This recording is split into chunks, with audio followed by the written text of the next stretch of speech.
The deep dive में आपका स्वागत है।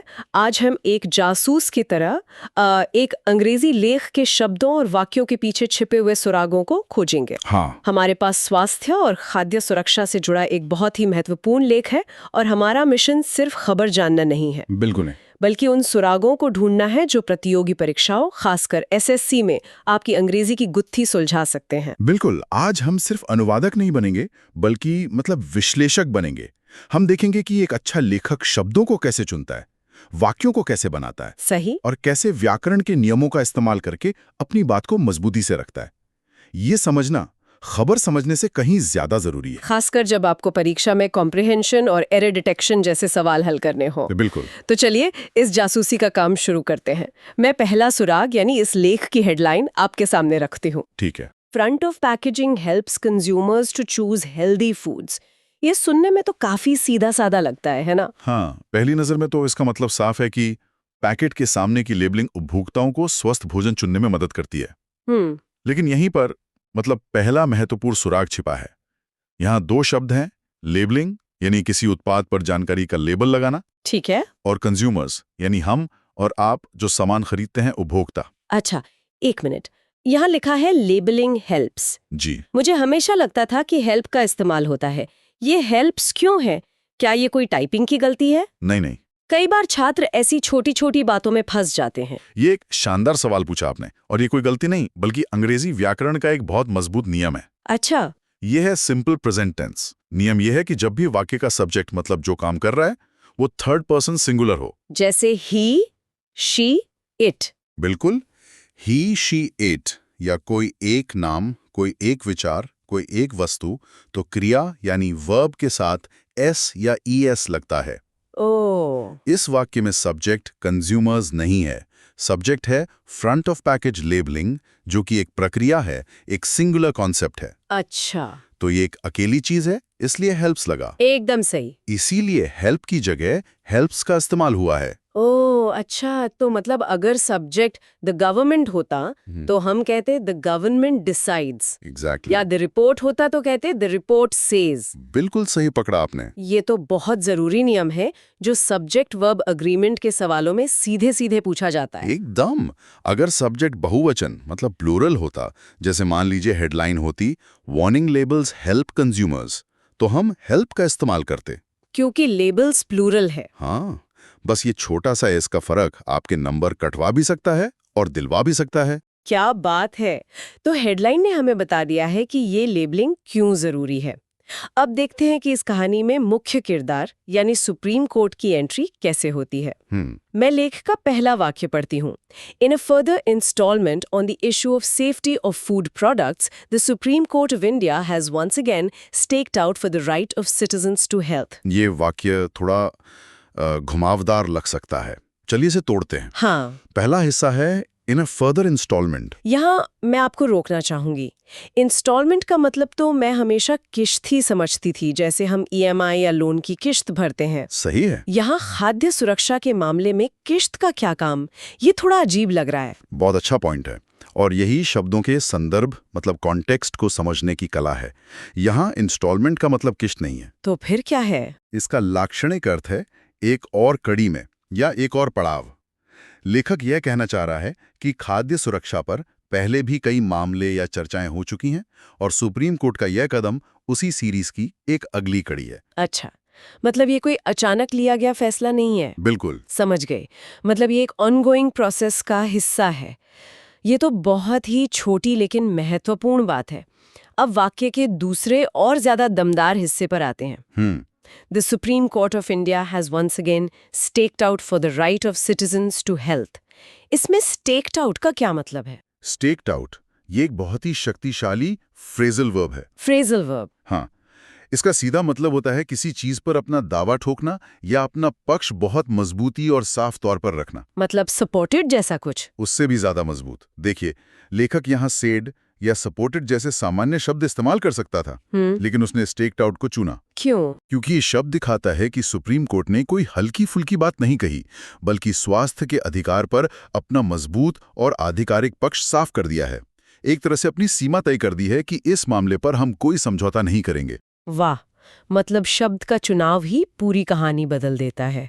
सपोर्टेड कहने में वो वजन नहीं आता जो स्टेक्ड आउट में है। बिल्कुल। लेकिन एक और व्याकरण की बात मेरे मन में आ रही है। यहाँ हैज स्टेक्ड आउट लिखा है। ये कौन सा टेंस है और इसका इस्तेमाल यहाँ क्यों किया गया है? बहुत सही जगह पर ध्यान दिया आपने। ये प्रेजेंट परफेक्ट टेंस है। Present perfect? हाँ, जिसकी पहचान हैज या हैव के साथ क्रिया की तीसरी फॉर्म V3 से होती है। और इसका इस्तेमाल क्यों हुआ? पास्ट टेंस क्यों नहीं? क्योंकि इसका इस्तेमाल तब होता है जब कोई काम हाल ही में खत्म हुआ हो, लेकिन उसका असर या महत्व अभी भी बना हुआ है। अच्छा। अगर लेखक लिखता the supreme court stacked out तो ये एक पुरानी खत्म हो चुकी घटना लगती, लेकिन हैज स्टेक्ड आउट लिखने से पता चलता है कि सुप्रीम कोर्ट ने ये पक्ष अभी अभी रखा है और इसका प्रभाव वर्तमान में भी जारी है। यानी ये टेंस हमें बताता है कि ये खबर ताज़ा है और आज भी रेलेवेंट है। क्या शानदार जानकारी है। चलिए अब आगे बढ़ते हैं। अगला वाक्य तो बाप रे, एक रेलवे ट्रेन जितना लंबा है। इसे देखकर ही कई छात्र परीक्षा में घबरा जाते होंगे। हाँ बिल्कुल, ये होता है। वाक्य है, in a recent judgment a bench directed the Food Safety and Standards Authority of India, FSSAI, to consider introducing mandatory front-of-package warning labels on packaged food products high in sugar, salt and saturated fat. बिल्कुल है। और इसका सबसे अच्छा तरीका है, घबराने के बजाय वाक्य से सवाल पूछना शुरू कर दीजिए। सवाल पूछें, कैसे? इसे 5 Ws तकनीक कहते हैं। Who, What, Whom, Where, Why। चलिए कोशिश करते हैं। ठीक है। किसने निर्देश दिया? Who? जवाब है अ बेंच। बिल्कुल। दूसरा सवाल, किससे निर्देश दिया? Whom? The food safety and standards authority of India, FSSAI को। सही। तीसरा सवाल, क्या करने का निर्देश दिया? What? To consider introducing mandatory front-of-package warning labels. बहुत अच्छे। चौथा सवाल, ये लेबल कहाँ लगेंगे? Where? On packaged food products. और आखिरी सवाल, किन उत्पादों पर? Which ones? Those high in sugar, salt and saturated fat. देखा? अरे वाह, इस तरह तोड़ने पर तो ये वाक्य एक पहेली की तरह सुलझ गया। बिल्कुल, हर लंबे वाक्य पर ये तरीका काम करता है। अब इसमें कुछ शब्द हैं जिनका मतलब समझना बहुत जरूरी है। जैसे बेंच का मतलब यहाँ बैठने वाली बेंच तो नहीं होगा। नहीं, बिल्कुल नहीं। कानून के संदर्भ में बेंच का मतलब होता है न्यायपीठ, यानी जजों का एक समूह जो मिलकर किसी मामले की सुनवाई करता है। अच्छा, न्यायपीठ। हाँ, इसी तरह जजमेंट का मतलब है अदालती फैसला। और एक बहुत ही महत्वपूर्ण शब्द है मैंडेटरी। मैंडेटरी, इसका मतलब है अनिवार्य। एकदम सही। अनिवार्य या जरूरी, यानी जिसे करना ही होगा, जिसमें कोई विकल्प नहीं है। और सैचुरेटेड फैट क्या होता है? ये विज्ञान का शब्द लगता है। हाँ, सैचुरेटेड फैट यानी संतृप्त वसा। ये फैट का एक प्रकार है जो ज्यादा मात्रा में लेने पर मतलब कोलेस्ट्रॉल बढ़ा सकता है और हृदय रोगों का खतरा पैदा करता है। ओके। ये आमतौर पर प्रोसेस्ड फूड, बटर और रेड मीट में पाया जाता है। ये सब समझने के बाद अब वो लंबा वाक्य कितना आसान लग रहा है। ये तकनीक तो छात्रों के लिए वरदान साबित हो सकती है। बिल्कुल। अब आगे देखते हैं कि इस फैसले के पीछे का आधार क्या है। अगला वाक्य है, There is adequate evidence available to associate these sugar, salt and saturated fat additives in processed foods with non-communicable diseases. इस वाक्य की शुरुआत there is से होती है, जो अंग्रेजी में किसी चीज के होने या मौजूदगी को बताने का एक आम तरीका है। इसका सरल अर्थ है, इस बात के पर्याप्त सबूत मौजूद हैं जो प्रसंस्कृत खाद्य पदार्थों मतलब प्रोसेस्ड फूड्स में मौजूद इन चीनी, नमक और संतृप्त वसा योजकों यानी एडिटिव्स को गैर संचारी रोगों से जोड़ते हैं। इसमें भी कुछ बहुत अच्छे शब्द हैं, जैसे एडिक्वेट और एविडेंस। ये अक्सर साथ साथ इस्तेमाल होते हैं ना? बिल्कुल। एविडेंस का मतलब है सबूत या साक्ष्य और एडिक्वेट का मतलब है पर्याप्त या काफी मात्रा में। जब लेखक कहता है एडिक्वेट एविडेंस, तो वो जोर देकर कह रहा है कि ये कोई सुनी सुनाई बात नहीं है, बल्कि इसके पीछे ठोस और पर्याप्त वैज्ञानिक प्रमाण है। बिल्कुल, ये वाक्य के वजन को बढ़ा देता है। और एसोसिएट का मतलब हुआ संबंध स्थापित करना या जोड़ना। फिर आते हैं एडिटिव्स और प्रोसेस्ड फूड्स। आज की दुनिया में ये दोनों शब्द बहुत आम हो गए हैं। उनमें मिलाए जाते हैं। और अंत में सबसे महत्वपूर्ण है नॉन कम्युनिकेबल डिजीजेस। इसका मतलब है गैर संचारी रोग। यानी ऐसी बीमारियां जो एक इंसान से दूसरे इंसान में छुआछूत से नहीं फैलती। एकदम सही।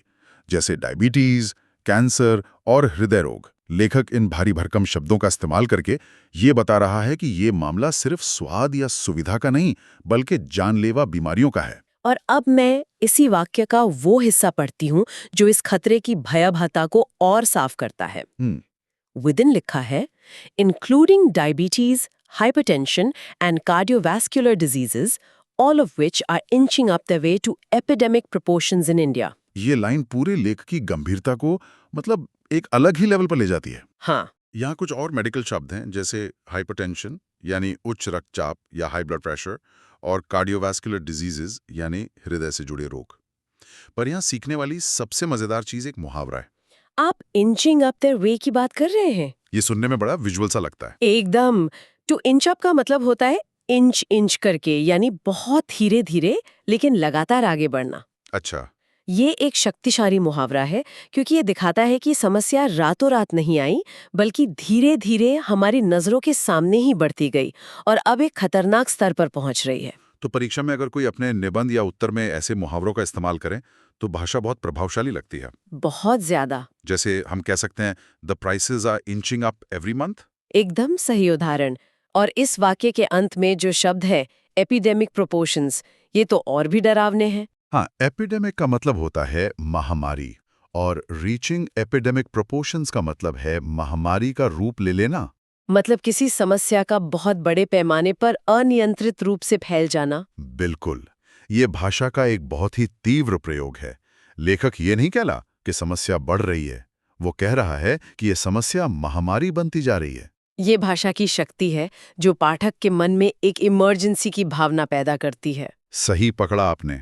तो अगर हम आज के इस पूरे जासूसी का सार निकालें तो हमने सिर्फ शब्द नहीं सीखे, नहीं, बल्कि ये सीखा कि शब्दों और व्याकरण का इस्तेमाल कैसे एक साधारण खबर को एक गंभीर चेतावनी में बदल देता है। हमने मैंडेटरी, एडिक्वेट, एसोसिएट जैसे जरूरी शब्द सीखे। और हमने इंचिंग अप देयर वे जैसा एक शानदार मुहावरा भी सीखा।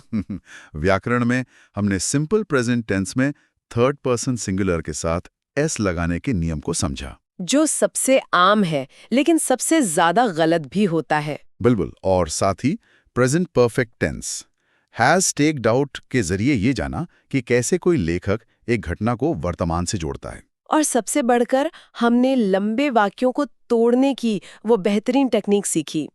मुझे लगता है कि ये विश्लेषण सिर्फ इस एक लेख के लिए नहीं, बल्कि किसी भी अंग्रेजी लेख को पढ़ने और समझने का एक नया नजरिया देता है। यही हमारा लक्ष्य था।